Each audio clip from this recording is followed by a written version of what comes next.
Pada tahun 1422, dalam kisah menarik Carita Purwaka Caruban Nagari, Prabu Siliwangi terlibat dalam pernikahan yang penuh syarat dengan Nyai Subang Larang, putri Ki Gedeng Tapa, seorang penguasa tanah dan Syah Bandar Muara Jati di Kerajaan Sunda Galuh. Sebelum mengikat janji pernikahan, Prabu Siliwangi harus memenuhi syarat-syarat yang ditetapkan oleh guru sang calon istri, Syekh Hasanuddin dari Pondok Kuro Pura Dalem Karawang. Syarat utama adalah Subang Larang harus menjadi permaisuri saat Prabu Siliwangi naik tahta, dan dia diizinkan tetap menjalankan agama Islam. Prabu Siliwangi, penuh komitmen, memenuhi janji tersebut setelah dinobatkan sebagai raja.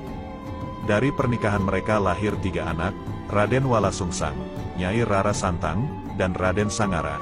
Kian Santang, meskipun tumbuh dalam kemewahan istana dengan 2 agama yang berbeda, ibunya seorang Muslim taat dan ayahnya seorang Hindu penganut setia. Agama ketiga anak Prabu Siliwangi tidak dijelaskan secara rinci dalam Carita Purwaka Caruban Nagari.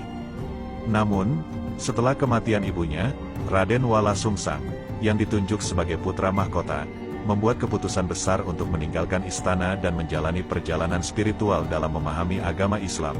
Kepergiannya menciptakan kegemparan di seluruh negeri, dan adiknya, Nyai Rara Santang, yang dekat dengannya, juga memutuskan untuk meninggalkan kemewahan istana demi mencari saudaranya.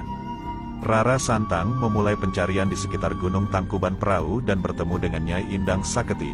Dia disarankan untuk mencari Ki Ajar Saketi di Argaliwung, dan setelah bertemu dengannya, Rara Santang diarahkan ke Gunung Marapi, di Ciamis. Disitulah dia bertemu kembali dengan Raden Wala Sungsang, sang kakak.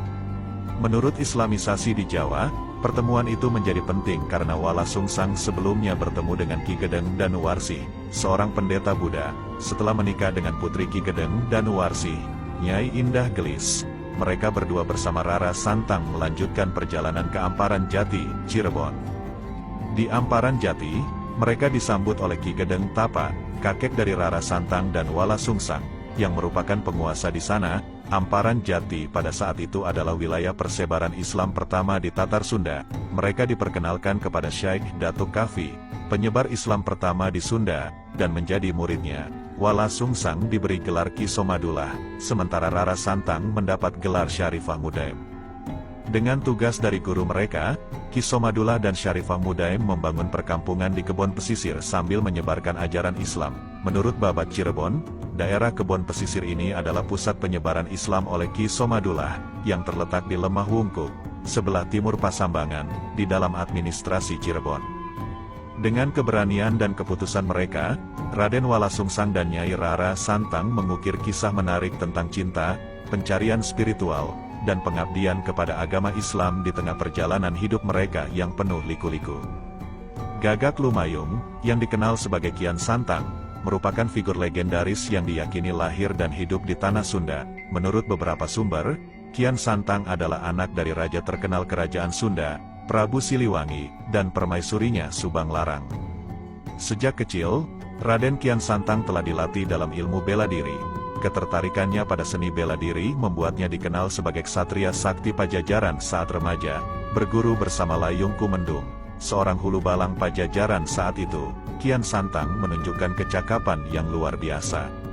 Setelah menyelesaikan pelatihan bela diri, Kian Santang beralih ke aktivitas baru.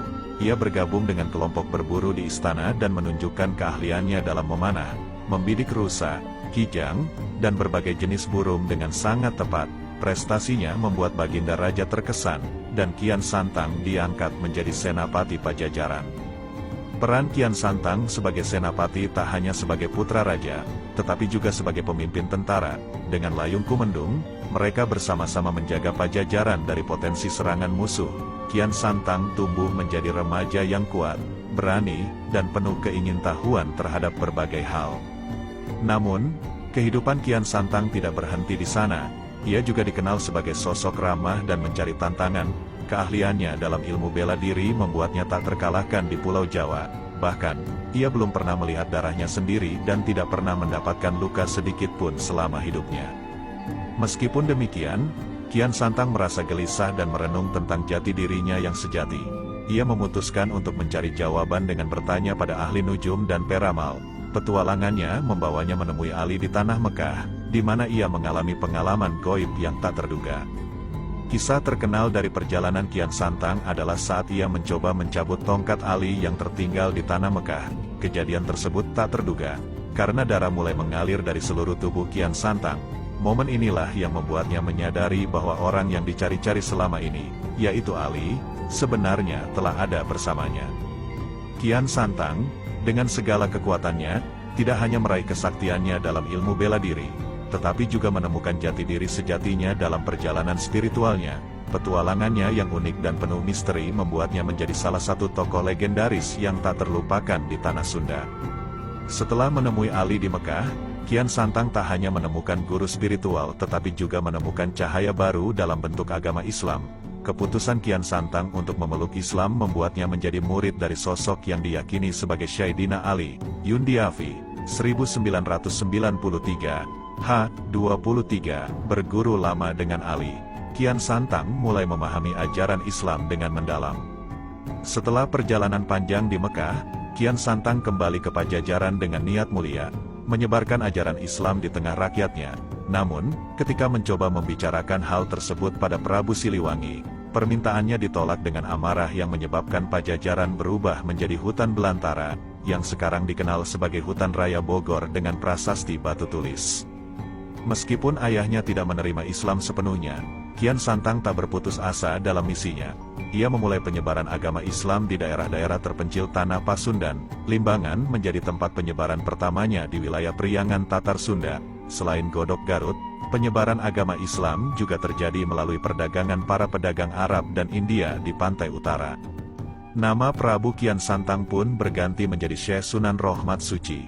Ia mulai mengislamkan raja lokal seperti Raja Galuh Pakuwon di Limbangan yang dikenal sebagai Sunan Pancer. Dengan mengislamkan rajanya, otomatis rakyatnya pun mengikuti jejak pemimpin mereka. Suratman, 1981, H49.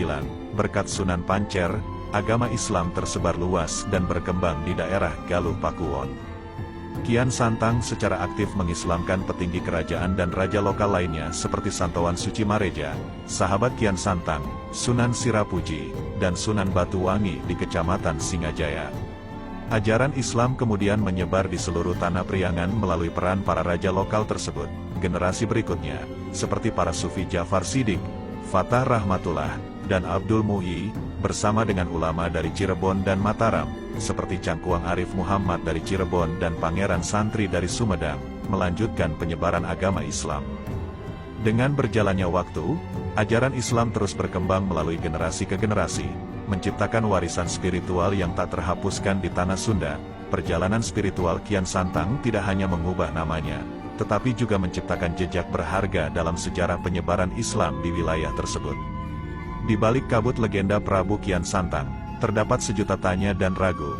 Namun, di Godok Garut, ada sebuah misteri yang membuat masyarakat mempercayai keberadaan sosok ini. Benda pusaka berupa golok, pedang, keris, dan lainnya yang diyakini sebagai peninggalan Prabu Kian Santang, dijaga dan terawat dengan sangat baik dalam sebuah peti kecil yang disebut sebagai kandaga. Kandaga, terbuat dari kayu dengan tutup kain hijau, berukuran sekitar 1 meter. Setiap tahunnya, benda-benda pusaka yang ada di dalamnya dibersihkan dan disucikan dengan minyak wangi agar tetap terjaga. Ritual ini menjadi daya tarik bagi para pengunjung dan berziarah, dikenal dengan sebutan upacara adat Ngalungsur Pusaka. Ngalungsur Pusaka adalah prosesi pembersihan benda pusaka yang dipercayai peninggalan Raden Kian Santang atau Syekh Sunan Rohmat Suci. Upacara ini diadakan setiap tahunnya saat peringatan Maulid Nabi Muhammad SAW. Tidak dimaksudkan sebagai bentuk penyembahan benda, melainkan sebagai usaha melestarikan warisan budaya lama yang berusia ratusan tahun. Prosesi ngalungsur pusaka berlangsung di makam keramat Godok. Benda-benda dari kandaga dibawa oleh juru kunci yang mengenakan gamis hijau ke area aula. Di sana, dengan disertai bacaan solawat, benda-benda pusaka diletakkan dengan rapi dan dibersihkan menggunakan minyak keletik, jeruk nipis, dan minyak wangi. Tujuannya adalah menjaga benda-benda tersebut agar tetap terjaga dan tidak berkarat. Upacara ini kerap dihadiri oleh peziarah dari berbagai kota, termasuk warga sekitar Garut, dan seringkali dihadiri oleh perwakilan pimpinan daerah. Saat ngalungsur pusaka, makam Kian Santang atau Syekh Sunan Rohmat Suci dibuka untuk umum. Namun, makam ini terkunci sepanjang tahun dan hanya dibuka selama 3 jam.